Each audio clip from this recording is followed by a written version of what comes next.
Bismillahirrahmanirrahim. Assalamualaikum warahmatullahi wabarakatuh. Waalaikumsalam warahmatullahi wabarakatuh. Selamat pagi Bapak Ibu semua. Baik, semoga kita semua dalam keadaan sehat walafiat, senantiasa diberikan kebaikan setiap hari dalam aktivitas kita yang sangat padat sekali dari pagi sampai sore. Nah, mohon izin Bapak Ibu semua,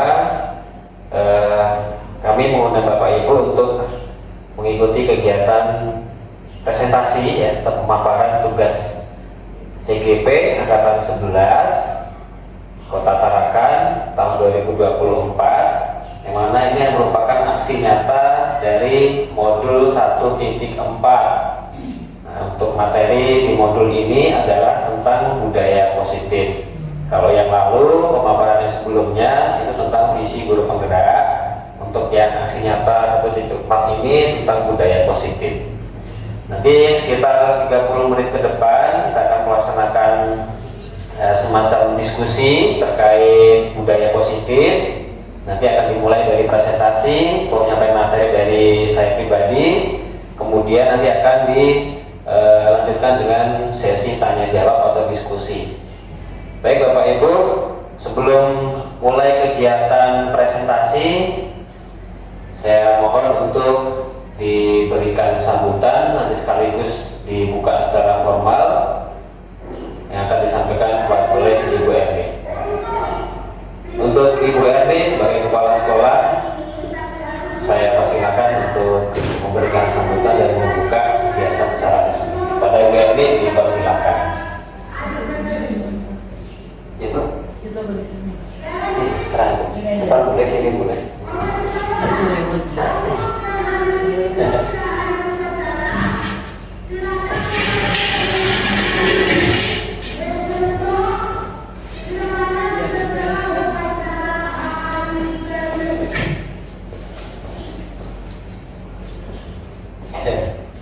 Baik, terima kasih. Assalamualaikum warahmatullahi wabarakatuh. Waalaikumsalam warahmatullahi wabarakatuh. Jadi seperti biasa, alhamdulillah hari ini presentasi kedua Pak Danu selaku CGP. Mudah-mudahan semuanya berjalan lancar dan selesai.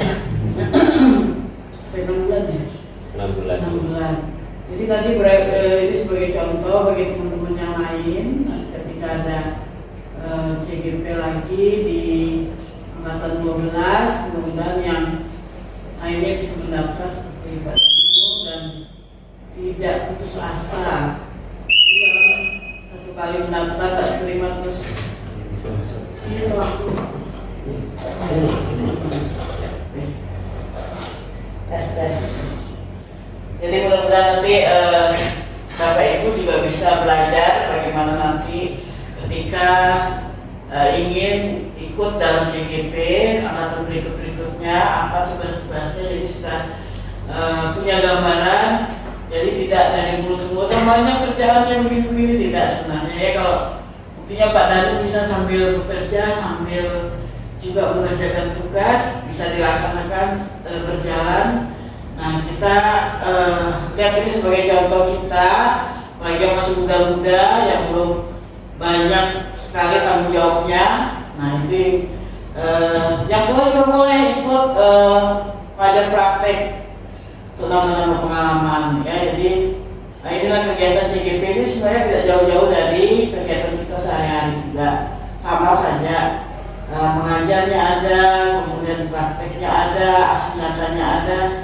Kalau sudah pernah kita lakukan pasti tidak sulit kita kerjakan ya. Jadi itu saja, mari kita saling support, saling bantu dengan teman-teman kita yang mau maju, dan saya harap juga semuanya mau maju dan berinovasi. Demikian, wassalamualaikum warahmatullahi wabarakatuh. Baik, terima kasih kepada Ibu Eni telah menyampaikan sambutan dan membuka kegiatan ini dengan resmi. Kemudian cara selanjutnya adalah bacaan doa untuk memperlancar kegiatan kita pada hari ini. Kepada Bapak Syarif Hidayatullah dimohon untuk ke depan membacakan doa.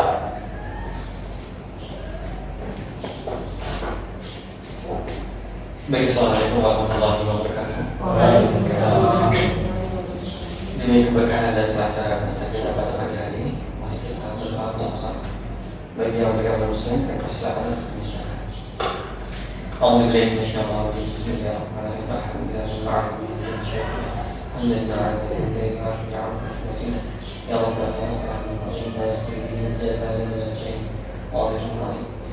Allah, kami pada hari ini kami duduk bersama di sini dalam rangka mengikuti kegiatan aksi nyata yang positif. Lancarkanlah kegiatan ini, berikanlah dampak positif bagi kami semua.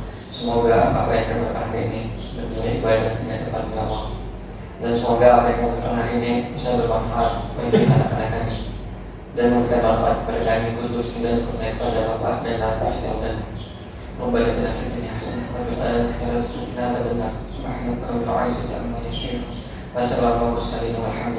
benar. Wassalamualaikum warahmatullahi wabarakatuh. Baik, terima kasih pada Pak Sarif telah membacakan doa. Semoga kegiatan kita pada pagi hari ini diberkahi oleh Tuhan Yang Maha Esa, Allah Subhanahu wa Ta'ala, dan yang penting bisa memberikan manfaat untuk kita semua. Amin ya rabbal alamin. Baik, Bapak Ibu, mungkin akan bisa saya mulai untuk presentasinya.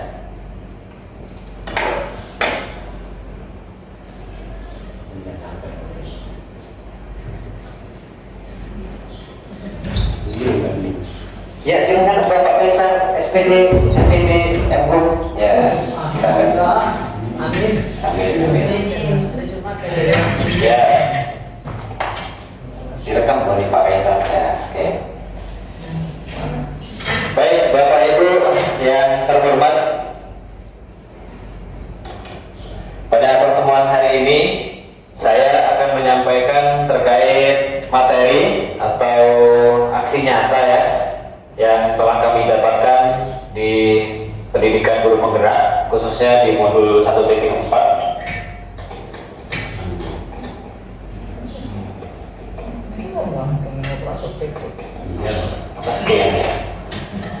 Khususnya di modul 1.4. Nah, seperti yang disampaikan Bu Erni, bahwa pendidikan guru penggerak ini sampai 6 bulan ya, artinya dari bulan Juni kemarin sampai bulan Desember.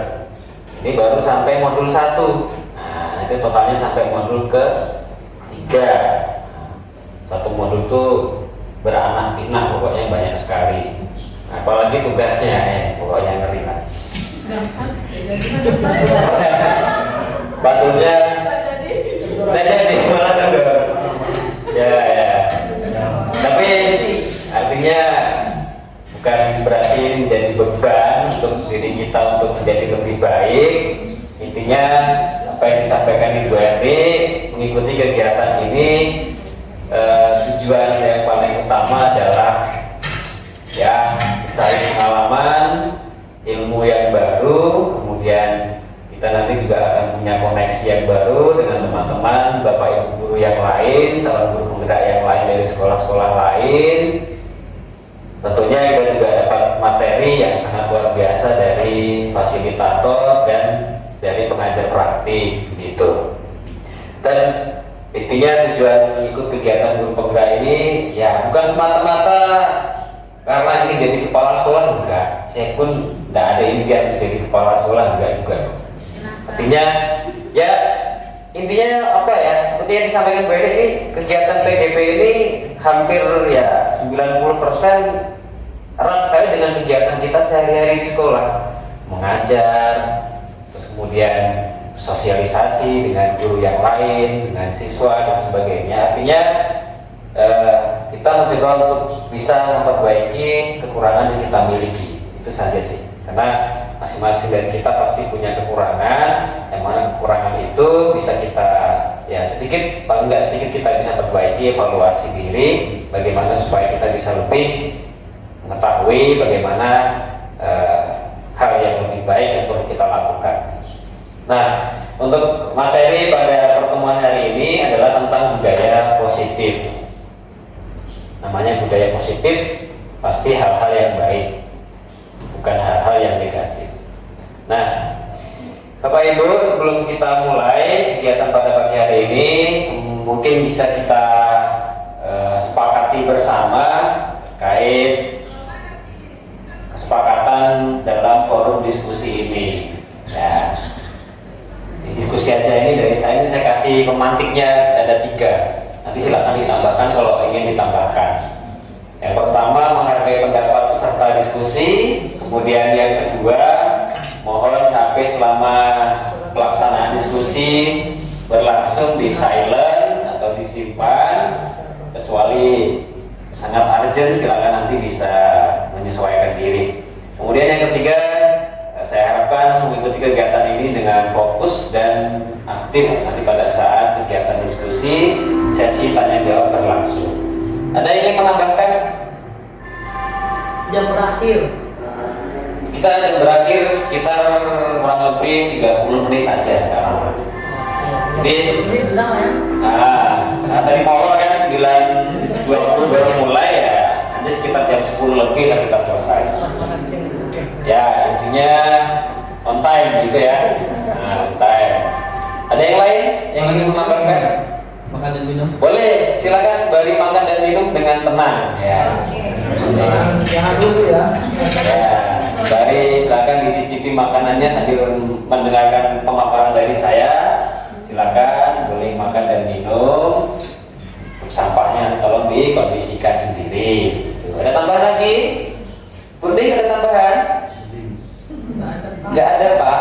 Nggak ada ya sudah. Pak Jepri? Tidak ada juga. Jadi cukup. Ini aja. Wes, sebanyak-banyak ya. Nanti malah pusing. Baik. Jadi saya ulang kembali, menghargai pendapat peserta diskusi, HP di silent selama diskusi berlangsung, fokus dan aktif, 4 on time, selesai tepat waktu. Kemudian yang kelima, silahkan boleh makan dan minum dengan tenang, tidak berisik. Gitu. Baik, kita mulai dengan slide yang pertama. Ya. Bapak Ibu semua pasti tahu ya, pasti tahu karena setiap hari melakukan dan mengalami bahwa yang namanya seorang guru yang baik itu harus memiliki kemampuan dalam mewujudkan budaya positif yang ada di sekolah. Dan budaya positif itu dapat dijalankan dengan menerapkan konsep-konsep inti sebagai berikut. Yang pertama adalah disiplin positif. Ya, nanti kita akan bahas satu persatu terkait 6 konsep-konsep ini. Yang pertama disiplin positif, yang kedua motivasi perilaku manusia, kemudian yang ketiga adalah keyakinan sekolah atau kelas.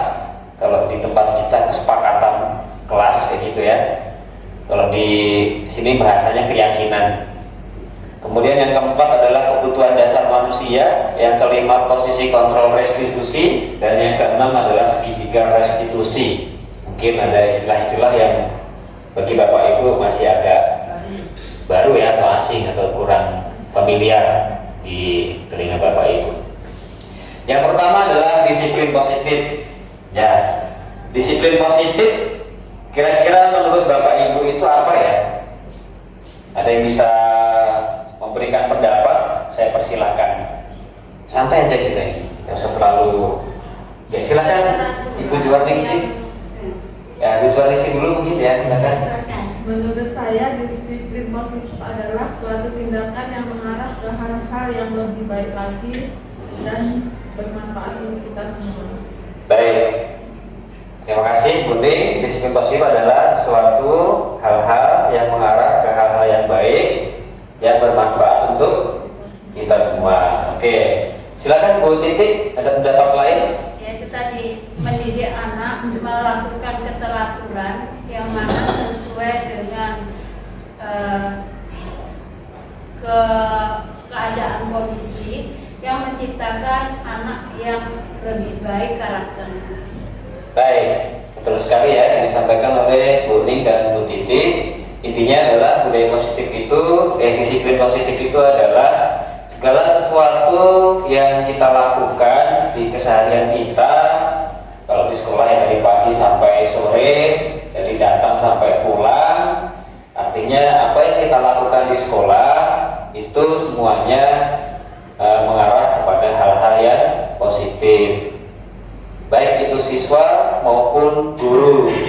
Jadi semuanya wajib untuk berdisiplin positif. Jadi tidak hanya kita menyuruh siswa untuk berdisiplin, tapi kita sendiri nggak disiplin. Nah, apalagi Bapak Ibu guru ini kan sebagai teladan ya, atau sebagai contoh bagi siswa-siswa kita. Jadi sebisa mungkin kita bisa menjadi contoh yang baik bagi siswa-siswa kita. Terutama yang paling terlihat di mata kita adalah penampilan. Begitu. Kita beri apresiasi dulu untuk Bu Uni dan Bu Titi yang menyampaikan pendapatnya. Nanti diminta juga kepada Bapak Ibu yang lain bisa menyampaikan pendapat yang lain.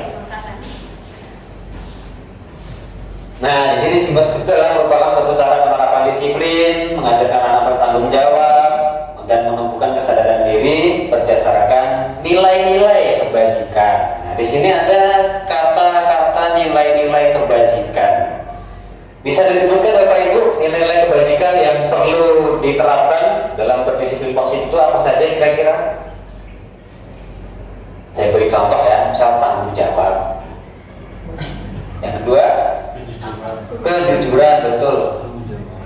Nah, tanggung jawab, kejujuran, terus banyak sekali nilai kebajikan yang perlu kita lakukan atau kita terapkan. Apa saja? Peduli, ya boleh, bisa peduli lingkungan.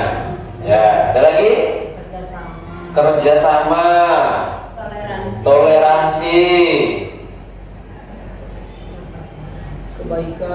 kebaikan,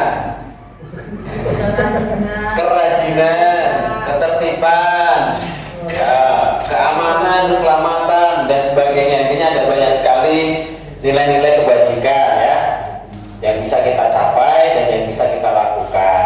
Nah, jadi intinya disiplin positif itu lebih mengarah disiplin diri yang dapat mengontrol diri dalam melakukan segala tindakan. Ya, maka kita tahu ini adalah sesuatu yang kita harus hindari, maka secara sadar diri kita harus bisa mengontrol untuk tidak melakukannya. Contoh, kayak anak-anak sering mengucapkan kata-kata yang kurang baik, berarti kontrol dirinya kurang. Gitu. Contoh, misalkan ada Bapak Ibu guru yang ada siswanya mungkin melanggar aturan, kemudian marah, itu berarti kontrol diri gurunya kurang. Contohnya saya pribadi misalkan. Nah, jadi bisa mungkin kita bisa mengontrol diri ketika kita berada dalam situasi yang memungkinkan untuk kita bisa melakukan hal-hal yang perlu kita hindari. Nah, kemudian disiplin diri dapat membuat murid memahami dan menyadari berdasarkan motivasi internal. Ya, berdasarkan motivasi internal, bukan akibat dari paksaan, ujian ataupun hukuman. Seperti yang tadi saya bilang bahwa sadar diri dari dirinya sendiri, bahwa kalau kita menghindari sesuatu yang dilanggar atau mungkin yang tidak baik untuk dilakukan, secara sadar diri kita tahu bahwa itu nggak boleh dilakukan atau kurang bermanfaat untuk dilakukan. Jadi bukan karena adanya hukuman, bukan karena ujian, bukan karena paksaan. Jadi semua yang kita lakukan itu, kalau itu baik, bukan karena atas dasar kita minta dipuji orang lain, minta diberikan hadiah, minta diberikan apresiasi yang tinggi, melainkan ya atas dasar diri sendiri bahwa melakukan hal yang baik itu memang dianjurkan ya.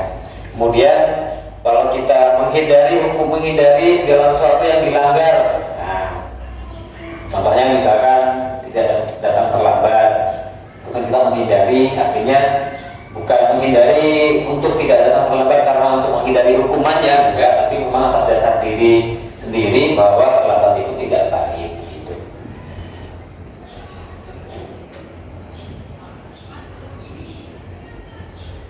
Nah, sebenarnya Bapak Ibu untuk nilai-nilai kebajikan yang Bapak Ibu sebutkan tadi itu ada banyak sekali ya. kalau kita ambil satu persatu ya ada 100 lebih lah untuk nilai-nilai kebajikan yang bisa diterapkan di sekolah.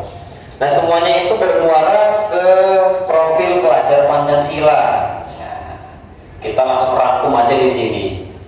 Beriman, bertakwa, mandiri, berkebinekaan global, gotong royong, kreatif, dan bernalar kritis. Jadi kita rangkum semua dalam profil pelajar Pancasila, yang mana ini sesuai dengan kurikulum Merdeka, bahwa muaranya nanti perspektif tujuan akhirnya supaya siswa-siswi kita bisa menerapkan profil pelajar Pancasila, begitu.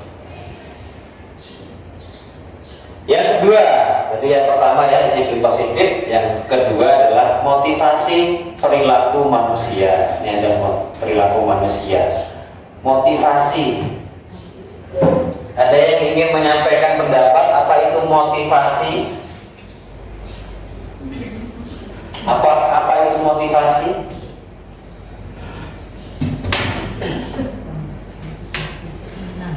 Keinginan.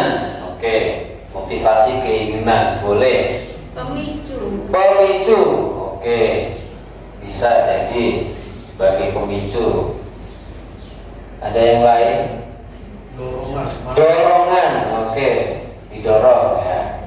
Betul, dorongan, motivasi dorongan. Bukan tidak melamun tuh. Iya. Apalagi kira-kira motivasi itu merupakan istilah ya apa sih?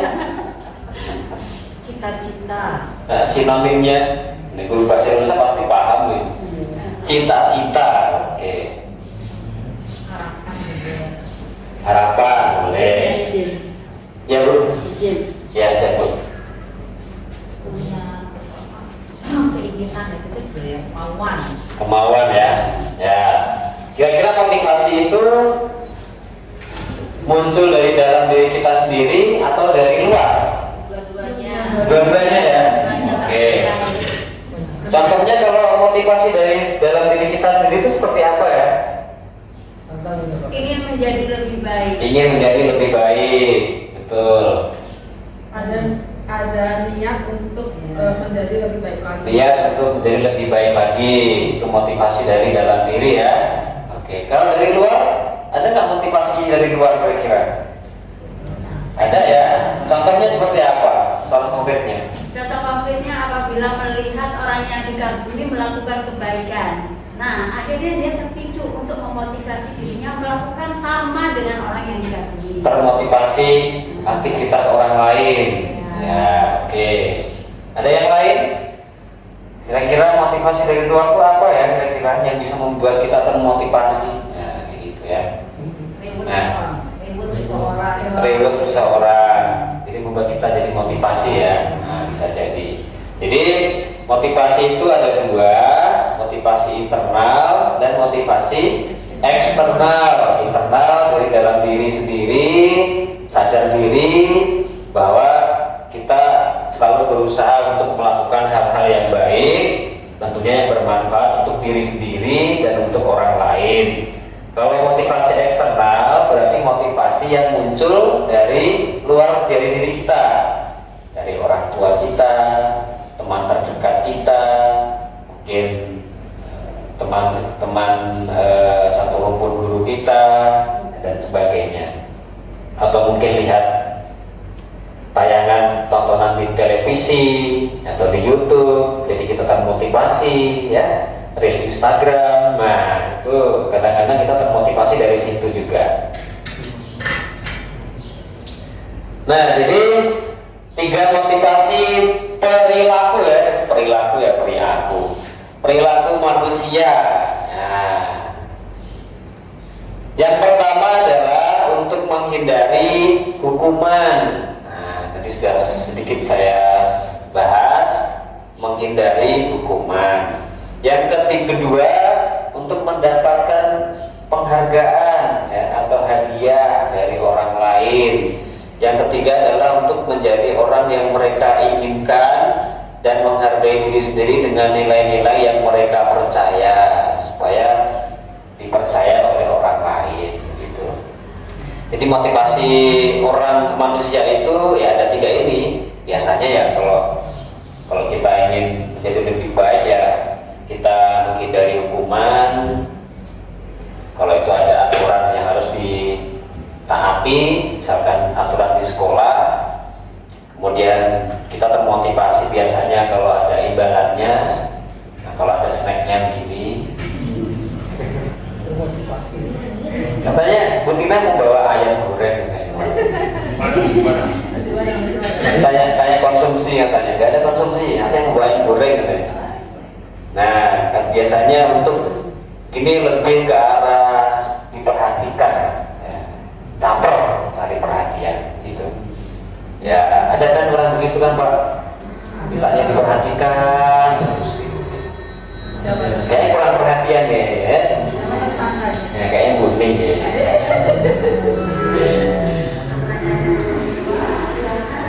Ada pertanyaan terkait 2 hal yang barusan kita bahas, disiplin positif maupun motivasi perilaku manusia. Sebelum kita lanjutkan, masih ada 4 poin lagi. Motivasi untuk berbuat baik keburukan ada pasti. Gimana Pak Kaisar? Gimana? Semua yang termotivasi untuk membuat keburukan kayak bolos, kejahatan, kayak mencuri. Motivasi ke arah keburukan berarti. Ada berarti kan ini kan tadi motivasi untuk positif, berarti ada motivasi yang negatif juga. Mungkin ada. Nah, ada pasti. Cuma itu kan nilainya bukan masukkan nilai kebajikan kan. Bukan mengarah kepada profil pelajaran Pancasila. Jadi itu merupakan sebuah motivasi, bukan motivasi ya kayaknya itu Pak Kaisar. Bisikan setan kayaknya. Maju. Iya. Ngambil barang. Kayaknya istilahnya kayaknya yang tepat bukan motivasi kayaknya. Apa ya kira-kira? Ya, karena itu mengarah ke hal-hal yang bukan hal-hal yang positif kan, hal-hal yang negatif. Begitu. Baik Bapak Ibu, kita lanjutkan di keyakinan sekolah atau kelas.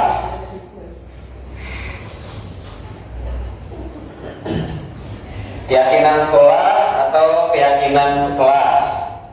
Nah, guru berperan dalam mewujudkan terbentuknya keyakinan sekolah atau kelas dengan adanya kesepakatan antara guru dan murid. Keyakinan sekolah atau kelas berupa pernyataan-pernyataan universal yang mudah diingat dan dipahami dan harus diterapkan di lingkungan sekolah. Nah, itulah kenapa kemarin di awal pembelajaran semua wali kelas diminta untuk membuat atau merancang, merumuskan secara musyawarah atau bersama-sama diskusi dengan semua siswa di kelas masing-masing dalam rangka membuat kesepakatan atau keyakinan kelas yang disepakati bersama atau yang diyakini bersama.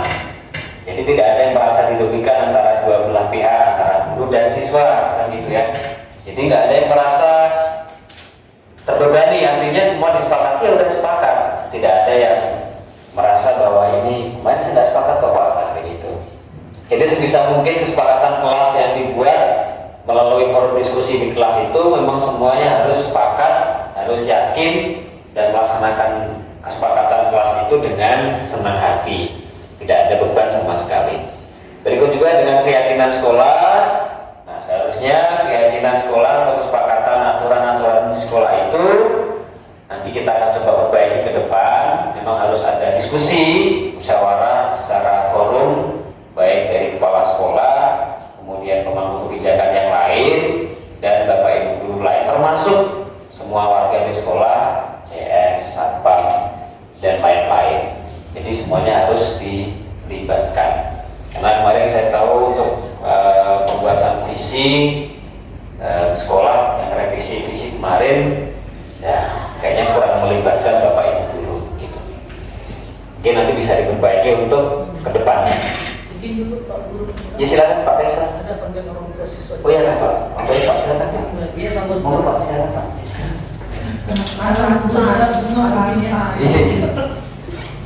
Nah ini contohnya, ya, kesepakatan kelas. Nih, misalkan guru mapel dengan siswanya di kelas. Jadi Bapak Ibu, poin-poin penting yang ada dalam kesepakatan kelas itu pertama adalah disepakati oleh semua pihak, semua siswa tanpa terkecuali, dan juga dengan guru wali kelasnya. Kemudian yang kedua, dalam pembuatan kesepakatan kelas ini sebisa mungkin menggunakan istilah-istilah atau kalimat-kalimat yang positif. Ya, usahakan untuk menghindari kalimat-kalimat yang negatif. Contoh misalkan, dilarang membuang sampah di kelas. Nah, akan lebih baik bahasanya jika diganti dengan buanglah sampah pada tempatnya. Nah, gitu. Contohnya lagi misalkan, jangan merusak fasilitas di kelas. Nah, kira-kira bahasa positifnya gimana? Rawatlah atau pergunakanlah fasilitas di kelasmu dengan baik. Nah, gitu. Untuk kesepakatan kelas yang sudah dicetak di kelas masing-masing, ya itu nggak masalah, nanti mungkin bisa diperbaiki untuk menghindari kalimat-kalimat yang bernada kurang positif atau negatif. Ini nggak masalah sih. Oke, itu terkait keyakinan kelas atau kesepakatan kelas yang harus disepakati, diyakini bersama. Kemudian yang berikutnya adalah yang keempat, berkaitan dengan kebutuhan dasar manusia. Nah, kira-kira kebutuhan dasar manusia itu paling inti ada 5 ya. Pertama adalah kebutuhan untuk bertahan hidup. Yang kedua adalah kebutuhan untuk mendapatkan kasih sayang atau rasa diterima. Kemudian kebutuhan untuk menguasai atau penguasaan. Yang keempat adalah orang itu butuh kebebasan kadang-kadang. Dan yang terakhir pasti butuh kesenangan. Itu merupakan kebutuhan dasar manusia yang tidak bisa dihilangkan. Contoh, ada studi kasus, ada kasus di contoh aja. Pak Romi adalah wali kelas di kelas 11C, sedang bingung menghadapi ulah salah satu murid di kelasnya. Murid tersebut bernama Gani. Beberapa anak telah mengeluhkan Gani yang seringkali meminta bekal makan siang mereka dengan paksa. Jika Anda menghadapi situasi seperti Pak Romi, apa yang akan Anda lakukan? Menurut Anda, kira-kira apa alasan Gani melakukan hal itu? Kayak ini yang Ada ingin berpendapat? Ada ingin berpendapat? Melihat kasus ini, kira-kira jika Anda sebagai Pak Romi, apa yang akan Anda lakukan? Kira-kira alasan Gani melakukan itu apa? Silakan, boleh untuk berpendapat. Bebas aja, ini tidak ada yang salah dalam berpendapat. Emang nggak ada yang salah, semuanya benar. Nggak ada yang Jadi salah. mungkin kalau saya selaku Pak Romi, Ya, panggil dulu si Ganinya ini. dipanggil. Nah, Betul. berbicara dengan empat mata lah. Ya, Terus kita menanyakan kira-kira latar belakang si Gani melakukan ini kenapa. ya, betul. Ya, sehingga kita nanti kan dapat informasi Ya. yang melatar belakang dia melakukan itu. Betul. Kemudian nanti kita cari solusinya. Siapa? Ya. Oke. Mungkin seperti itu. Baik, terima kasih Pak Badrul. Kita beri apresiasi dulu Pak Badrul. Ya, itu pendapat Pak Badrul ya. Panggil, kemudian ditanya apa alasannya. Nanti kita dapat informasi dari yang bersangkutan terkait masalah itu, baru kita carikan solusinya, gitu ya. Terus kira-kira kalau menurut Bapak Ibu, apa alasan Gani melakukan hal tersebut? Nah, tentunya kan nanti akan dapat informasi banyak hal ya. Bisa jadi karena ini, bisa jadi karena itu, bisa jadi karena yang lainnya. Nah, ini kita akan cari kira-kira kasus-kasusnya yang nanti akan muncul kira-kira.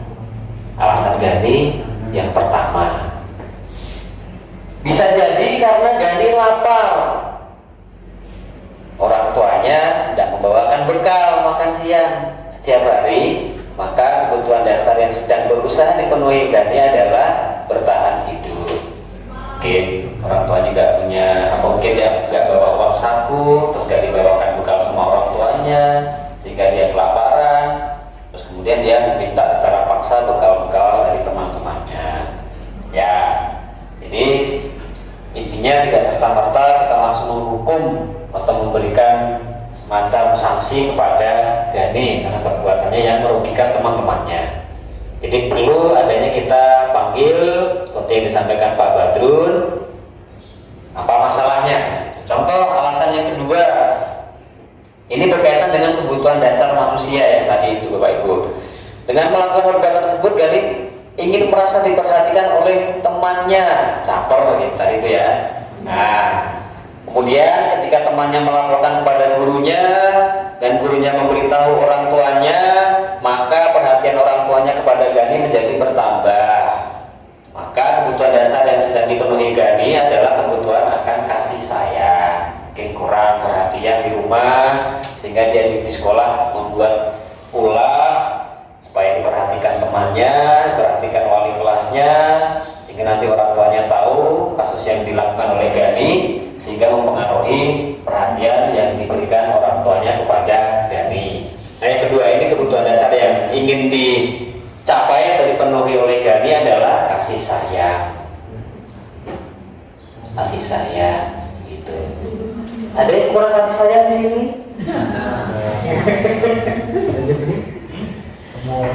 Ada yang kurang perhatian atau kurang kasih sayang? Kayaknya enggak ada ya? Ada ya? Enggak ada ya kayaknya ya? Ya, kita cari alasan yang ketiga. Nah, contohnya alasan yang ketiga karena teman-temannya menjadi takut kepada Gani dan kemudian akan menuruti permintaan Gani. Dengan demikian, Gani sedang memenuhi kebutuhannya, yaitu kekuasaan. Ingin menang sendiri, pokoknya orang lain nggak boleh berkuasa selain dia sendiri, ya, misalkan begitu ya. Ada nggak begitu? Ada ya? Ya, pokoknya ingin menang sendiri gitu. Nah, jadi nggak apa-apa, itu kan kebutuhan dasar manusia. Kita sendiri pun juga pernah sekali-sekali pasti begitu, ingin menjadi penguasa di lingkungan kecil kita, mungkin di keluarga kita, di rumah kita, di kelas kita. Kalau enggak ini enggak, gitu, misalkan gitu. Alasan yang keempat, mungkin Gani merasa bosan dengan menu bekal makan siang yang dibawakan oleh ibunya, karena bekalnya sama terus, gak ada variasi menunya, masih lapar terus tiap hari, ya, mie goreng terus tiap hari, gak ada variasinya. Jadi mungkin orang tuanya ibunya kurang bisa masak mungkin.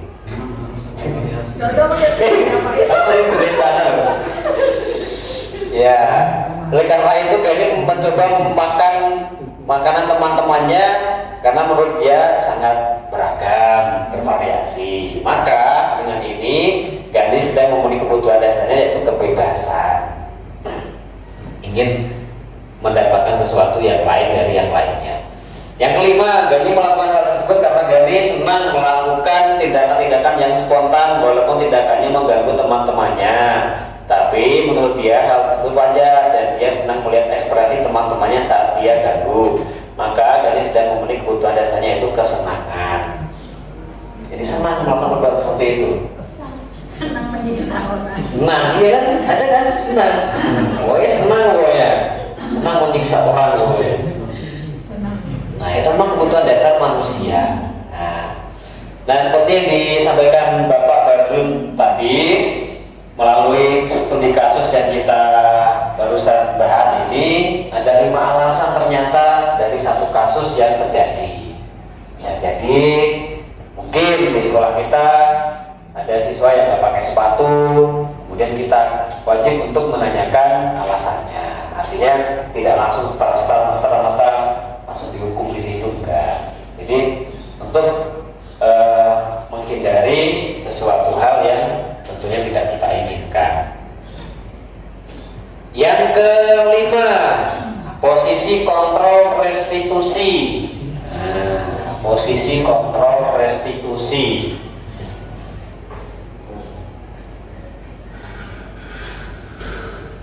Ya, ada 5 posisi kontrol restitusi Ada 5 posisi kontrol restitusi. Yang pertama adalah ada tipe guru yang sebagai penghukum. Contohnya kuning, suka menghukum, ya. Dua, guru sebagai pembuat merasa bersalah, intinya menyalahkan. Terus contohnya Pak Jepri, menyalahkan terus kayaknya. Guru sebagai teman, Pak Sarik biasanya. Ada guru tipenya sebagai teman dengan siswanya. 4, guru sebagai pemantau. Lihat aja kan. Wah, kepo aja ini, wah intinya kepo ini. Terus ya, pemantau kan kepo kan. Dia dilihatin ya dalam hatinya gini dan seterusnya gitu. Terus yang kelima adalah guru sebagai manajer. Ini Pak Franky. Pak Kaisar aja lah. Kaisar, ya. Kaisar aja lah. Nah, kita akan lihat restitusi kontrol diri ini. Kak ketok ya? Waduh. Cilik-cilik ya. Jadi dari 5 posisi kontrol itu kira-kira mana yang paling baik Bapak Ibu? Yang terakhir ya. Kira-kira mana yang paling baik? Nomor 3. 3. Semuanya baik. Teman, ya. Teman. Semuanya baik, mana yang paling baik? Yang paling baik 5, tapi ada porsinya, semuanya harus ada. Betul. Ya. Tergantung dari kasusnya mungkin ya. Tergantung dari kasusnya. Ya, benar ya apa yang disampaikan Ibu Titi ya, bahwa 5 hal ini semuanya baik, tapi yang paling baik adalah yang kelima. Bagaimana seorang guru itu bisa menjadi manajer yang baik.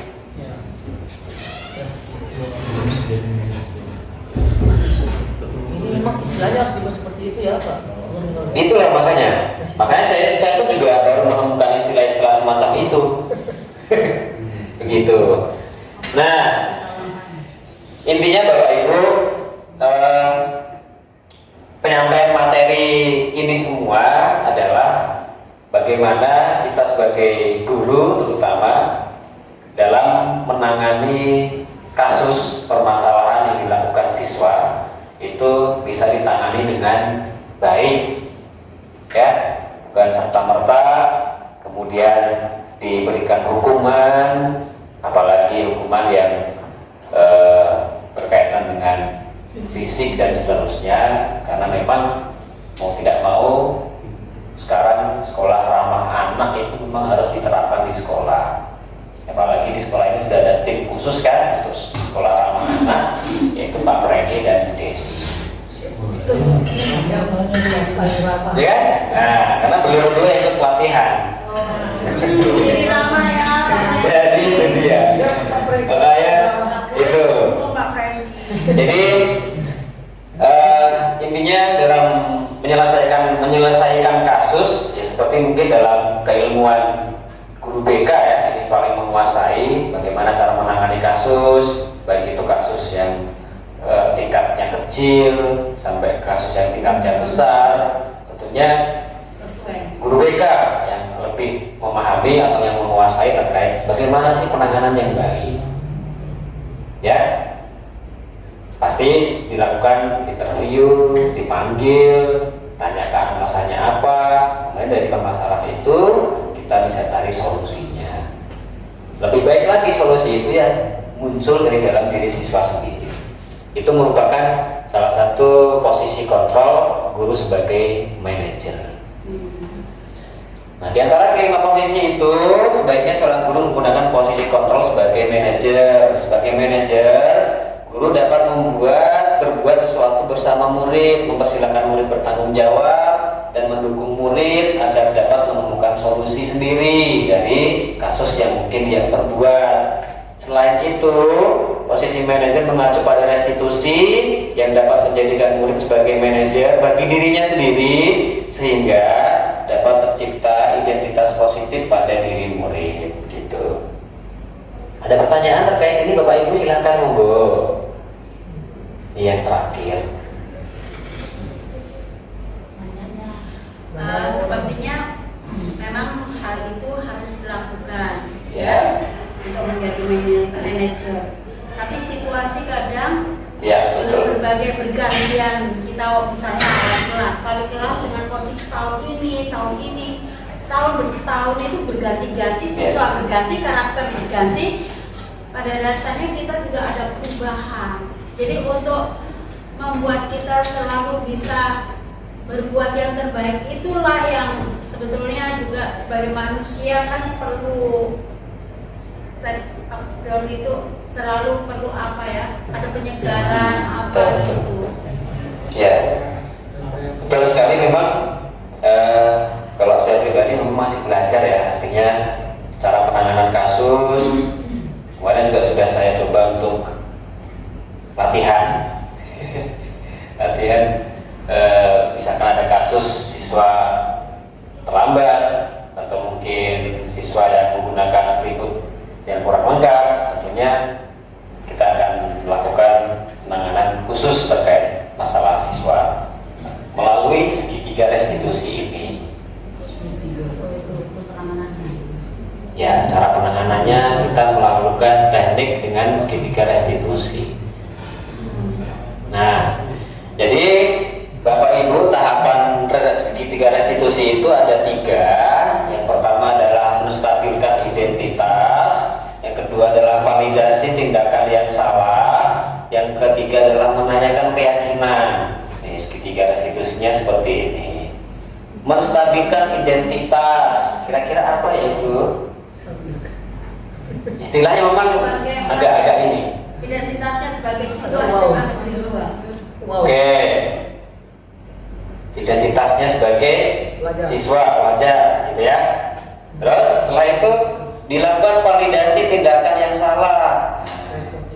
Apa itu kira-kira? Tindakan pelanggaran yang berdasarkan tatib yang telah ditetapkan pihak sekolah. Ya, oke. Terus setelah itu yang ketiga menanyakan keyakinan. Apa itu kira-kira? Keyakinan dia melakukan kesalahan yang secara sadar atau tidak sadar. Jadi dia menanyakan pada anaknya apakah dia paham akan kesalahan yang dia lakukan, sengaja atau tidak. Apakah seperti itu? Ya, sangat benar sekali, tidak ada yang salah artinya. Menstabilkan identitas itu dilakukan berdasarkan prinsip bahwa membuat kesalahan adalah bagian dari proses pembelajaran yang nantinya akan menggeser identitas gagal ke arah identitas sukses. Artinya menstabilkan identitas ini adalah pertama kali dalam melakukan penanganan kasus, kita pasti memberikan semacam motivasi dulu kepada siswa bahwa contohnya ya yang namanya siswa itu namanya manusia itu ya gak luput dari salah, pasti pernah punya salah ya. Dari kesalahan itu bagaimana kita bisa berbenah diri, evaluasi diri. Jadi menstabilkan dulu, artinya mungkin kalau dia sedang emosi, mungkin dia sedang ada masalah di rumah, mungkin ada sesuatu hal yang dia pendam, dia nggak punya teman untuk bercerita. Nah, dari situlah kita mungkin bisa menstabilkan posisi dari siswa tersebut. Ya, nggak cuma siswa sih, mungkin dalam keluarga kita, mungkin pasangan kita dan sebagainya dalam menyelesaikan suatu permasalahan dalam keluarga. Tentunya kita punya cara masing-masing gitu. Itu yang pertama adalah menstabilkan identitas. Nah kemudian, ini contohnya. Ya, berbuat salah itu adalah hal yang manusia. Tidak ada manusia yang sempurna. Kita pasti bisa menyelesaikan permasalahan ini. Tidak tertarik untuk mencari tahu siapa yang benar, siapa yang salah. Bapak Ibu lebih tertarik untuk menyelesaikan masalah. Kalau kamu menyalahkan dirimu sendiri terus-menerus, apakah kamu bersikap baik pada dirimu sendiri? Nah, intinya dengan kalimat-kalimat yang untuk menenangkan diri siswa bahwa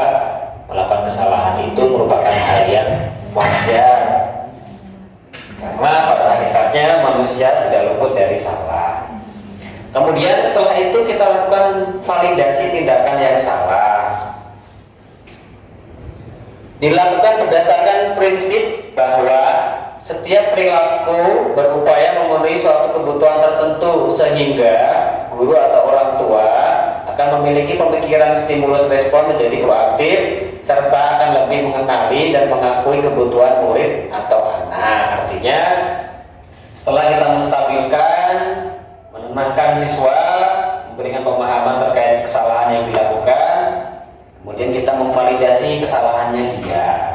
Contohnya, kamu tadi tahu nggak bahwa itu yang kamu lakukan itu salah, misalkan. Oh iya Pak, dia kan mengakui. Iya Pak, ini salah Pak, dan seterusnya. Nah, kemudian untuk itu ya sambil diajak ngobrol gitu ya. Nah gitu. Intinya kita sebagai guru supaya bisa memberikan solusi terbaik atas masalah siswa yang dihadapi. Kamu pasti punya alasan mengapa melakukannya, ya, kecuali orang-orang atau siswa yang memang karakternya sudah seperti itu, pasti tanpa alasan.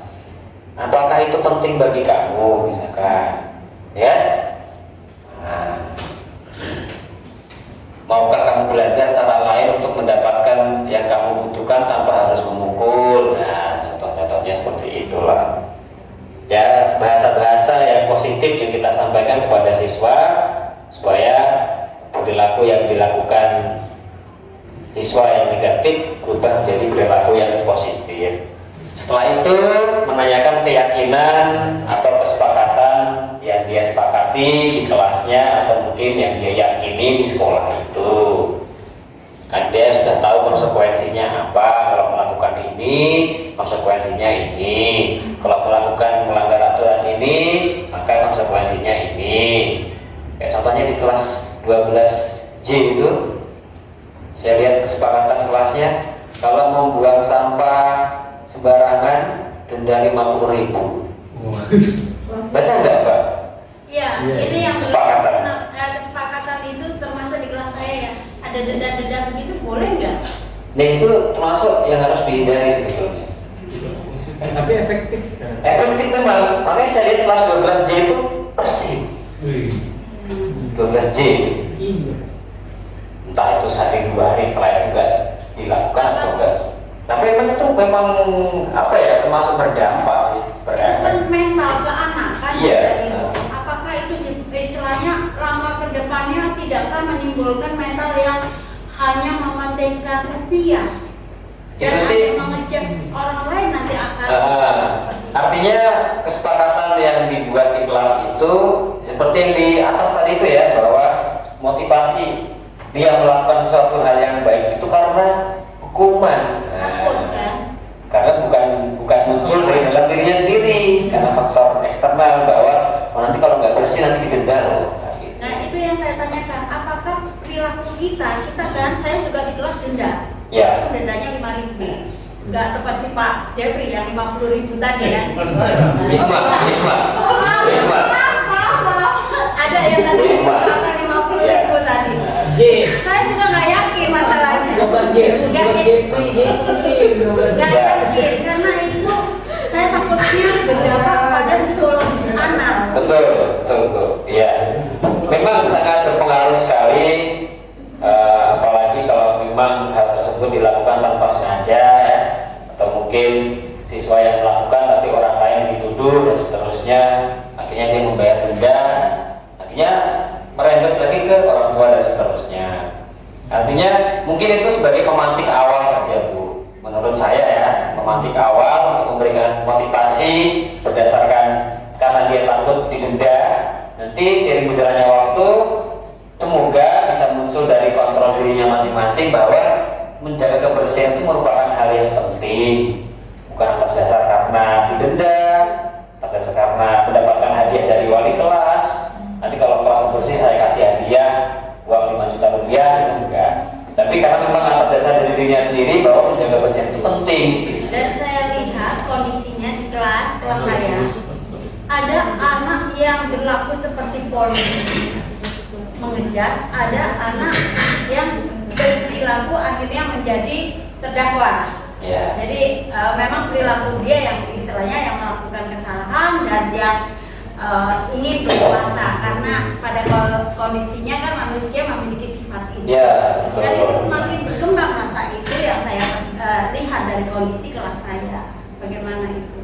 Ya memang susah sih untuk mengatasi siswa kita yang berbagai macam karakter. Ya, apalagi di kelas itu ada 36 siswa. Ya, mungkin nggak sanggup kita untuk bisa menghandle satu persatu.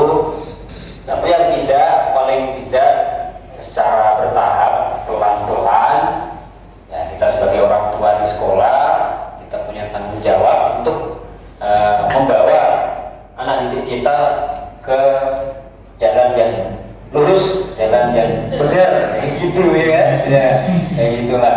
Jadi ya intinya nggak usah terlalu ingin kamu harus ini dan sebagainya. Kita semua punya angan-angan ya. Saya sendiri juga punya angan bahwa kalau saya itu angan-angan yang paling utama bagaimana caranya sekolah kita itu bersih dari sampah. Itu aja sih.